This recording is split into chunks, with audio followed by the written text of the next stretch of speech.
പണ്ടിപ്പോൾ ദാസേട്ടനൊക്കെ പാടുമ്പോഴത്തെ ആ അക്ഷരശുദ്ധി, പഴയ സിംഗേഴ്സിനുള്ള അക്ഷരശുദ്ധി, സിനിമയിലത്തെ കാര്യമാണ് ഞാൻ പറയാം. പുതിയ തലമുറയിൽ വരുന്ന പലർക്കും ആ അക്ഷരത്തിനങ്ങനെ ഒരു ക്ലാരിറ്റി കൊടുക്കാതെ പാടുന്നു എന്ന് സംശയം തോന്നുന്നു പലർക്കും, കേൾക്കുന്നവർക്ക്. പ്രത്യേകിച്ചും ചിലപ്പോൾ സിംഗേഴ്സിൻ്റെ കുറ്റം കൂടി ആവില്ല, ചിലപ്പോൾ അങ്ങനെ മതി, ആ ഒരു സ്റ്റൈലിൽ പാടിയാൽ മതി എന്നുള്ള ഇൻസ്ട്രക്ഷൻ പ്രകാരം പാടുന്നതാണോ എന്ന് അറിയില്ല. പ്രത്യേകിച്ച് ചില പാട്ട് പാടുമ്പോൾ ചില വാക്കുകൾ യൂസ് ചെയ്യുന്ന ചില രീതി മലയാളം അറിയില്ല, മലയാളം അറിയാതെ ഞാൻ നിങ്ങൾക്ക് വേണ്ടി ഞാൻ മലയാളം പാടിത്തരുന്നു പറയുന്ന ഒരു രീതിയിൽ ചിലപ്പോൾ അതിനെ പറ്റിയിട്ടുള്ള എന്താണ് ആ ഒരു പ്രവണതയെ പറ്റിയിട്ടുള്ള? ഇപ്പൊ ചിലപ്പോൾ നമ്മൾ റെക്കോർഡിങ്സിന് പോകുമ്പോൾ ചില മ്യൂസിക് ഡയറക്ടേഴ്സ് പറയും അങ്ങനെ പാടണ്ട, നമ്മൾ ക്ലിയർ ആവണ്ട എന്ന് പറയും. അങ്ങനെ ഒരു ട്രെൻഡ് ചിലവര് പറയണവരുണ്ട് ഇത് ക്ലിയർ ആവണ്ട. പക്ഷെ ചില മ്യൂസിക് ഡയറക്ടേഴ്സ് ഉണ്ട് അത് ആ ക്ലിയർ ആയിട്ട് പാടുന്നവരെ അവരത് കറക്റ്റ് ചെയ്തുകൊണ്ടിരിക്കും. ആ മറ്റേ ചിലരെ പറ്റിയാണ് നമ്മൾ ചോദിച്ചത്. ക്ലിയർ ആവണ്ട എന്ന് പറഞ്ഞവരെ, ക്ലിയർ ആവണം എന്ന് പറഞ്ഞവരെ പറ്റി പിന്നെ കംപ്ലൈന്റ് ഇല്ലല്ലോ, ഇല്ല, അതാണ് പ്രശ്നമില്ലല്ലോ. ഈ ക്ലിയർ ആവണ്ട എന്ന് പറഞ്ഞൊരു ട്രെൻഡ് എനിക്ക് തോന്നുന്നു ഒരു 90s ഒരു തുടക്കത്തിലൊക്കെ തുടങ്ങി. ചിലവര് പറയും ഇപ്പൊ പുതിയ ജനറേഷൻ ആവുമ്പോൾ അവര് ചിലപ്പോൾ അങ്ങനെ പറയും ഇവർക്ക് മലയാളം അറിഞ്ഞൂടാ അതുകൊണ്ട് അവരിങ്ങനെ പാടുന്നതെന്ന് കേൾക്കണവര് പറയും. മലയാളത്തിൽ എഴുതി, മലയാളത്തിൽ എഴുതിയിട്ട് മസ്കറ്റിൽ പഠിച്ചിട്ട് പോലും ഇവിടെ പഠിക്കുന്ന പല കുട്ടികളും ഇപ്പോഴും അവർക്ക് മലയാളം ഇംഗ്ലീഷിൽ എഴുതി പാടുന്ന കുട്ടികളുണ്ട്, എനിക്കറിയാം.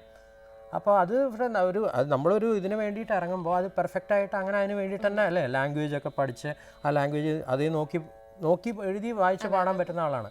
അപ്പോൾ പിന്നെ അങ്ങനെയുള്ളൊരു ജനറേഷൻ, അങ്ങനെയുള്ള സിംഗേഴ്സും വരുന്നുണ്ട്, ഇല്ല എന്നല്ല ഞാൻ പറയണത്. പക്ഷെ അങ്ങനെ ഒരു ട്രെൻഡ് അത്ര ശരിക്കും നല്ലതല്ല. പക്ഷെ പ്രഗത്ഭരായ അവരുടെ അടുത്തൊക്കെ പാടുമ്പോൾ അവർ പറയും ഇങ്ങനെ ക്ലിയർ ആയിട്ട് പാടണം, ഫസ്റ്റ് വേർഡ് സ്റ്റാർട്ടിങ് വളരെ ക്ലിയർ ആയിരിക്കണം, ഫുൾ ആ ജനങ്ങൾക്ക് മനസ്സിലാവണം, നമ്മൾ പാടുന്നത് എന്തിനാണെന്ന് അവർക്ക് മനസ്സിലാവണം. അപ്പോൾ അതിന്റെ ഫീല് വരണം എന്നുണ്ടെങ്കിൽ വേർഡ്സ് ക്ലിയർ ആയിരിക്കും. ക്ലാസിക്കൽ ഫീൽഡിലുണ്ട് ഈ കുഴപ്പം, പലർക്കും ഈ കുഴച്ചിട്ട് എന്താണെന്ന് മനസ്സിലാക്കാത്ത. അതിന് ഞങ്ങളൊരു കാരണം കണ്ടുവെച്ച് എന്താണെന്ന് വെച്ചാൽ നമ്മൾ അർത്ഥം അറിയാതെയാണല്ലോ തെലുങ്കൊക്കെ പാടുന്നത്. അപ്പം ഇനി തെറ്റ് വന്നാലും അറിയണ്ട അങ്ങനെ. ഇപ്പോൾ ഈ ശാസ്ത്രീയ സംഗീതം പഠിച്ചതുകൊണ്ട് ശരിക്കും മഞ്ജരിക്ക് സിനിമ ഞാൻ എല്ലാ പാട്ടുകാരോടും ചോദിക്കുന്നതാണ്. ഇപ്പോൾ നിങ്ങളുടെ പ്രത്യേകിച്ചും നിങ്ങളുടെ ഈ ഗ്യാങ്ങിലെ യുവ ഗായകന്മാർ ഇപ്പോൾ സിനിമാ രംഗത്തുള്ള അവരുടെ എല്ലാം ചോദിക്കുന്നൊരു ചോദ്യമാണത്. അത് പ്രേക്ഷകർക്ക്, സംഗീതത്തിൽ താല്പര്യമുള്ള പ്രേക്ഷകർക്ക് കൂടി മനസ്സിലാവട്ടെ എന്ന് വെച്ചിട്ടുണ്ട്, ഫ്യൂച്ചറിൽ പാടാൻ വരുന്നവർക്ക്. ഇതുകൊണ്ട് നിങ്ങൾക്ക് എന്തെങ്കിലും ഗുണമാണോ ദോഷമാണോ ഉണ്ടായിട്ടുള്ളത്? ശരിക്കും എനിക്ക് തീർച്ചയായിട്ടും ഗുണങ്ങൾ മാത്രമേ ഉണ്ടായിട്ടുള്ളൂ. കാരണം ഒരു പാട്ട് തരുമ്പോൾ എത്രയും പെട്ടെന്ന് പഠിക്കാൻ പറ്റുന്നോ അത് മൊത്തം ഇതിന്റെ ഗുണമാണ്. ഇപ്പൊ ക്ലാസിക്കൽ പഠിക്കുന്നതിന്റെ ഒരു പാട്ട് തരുമ്പോൾ അപ്പൊ തന്നെ നൊട്ടേഷൻ എഴുതാൻ പറ്റും. ഉണ്ട്, നൊട്ടേഷൻ എഴുതിയിട്ടാ പാടാറ്.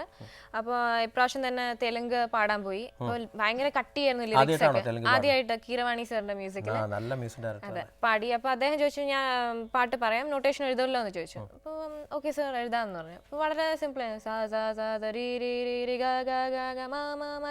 അപ്പൊ അത് അങ്ങനെ ഫുൾ നൊട്ടേഷൻ എഴുതി. അപ്പൊ വളരെ ഈസി ആയിരുന്നു പാടാൻ.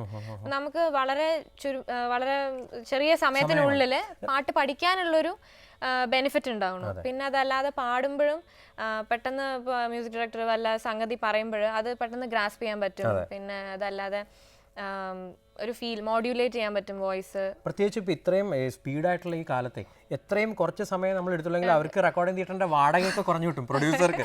അപ്പോൾ അങ്ങനെ പെട്ടെന്ന് നൊട്ടേറ്റ് ചെയ്യുന്ന സിംഗർ ആണെങ്കിൽ അവർക്ക് കൂടുതൽ ചാൻസ് ആണ് ഇപ്പോൾ, കാരണം പെട്ടെന്ന് പാടി പൊക്കോളുമല്ലോ. കൂടുതൽ നേരം നിന്ന് നമ്മളെ കൊല്ലില്ലല്ലോ എന്നുള്ളതാണ് പ്രൊഡ്യൂസർ വിചാരിക്കുന്നത് അല്ലേ. അത് വളരെ നല്ല കാര്യമാണ്, ശരിക്കും നല്ല പോയിന്റാണ് ആ പറഞ്ഞത്.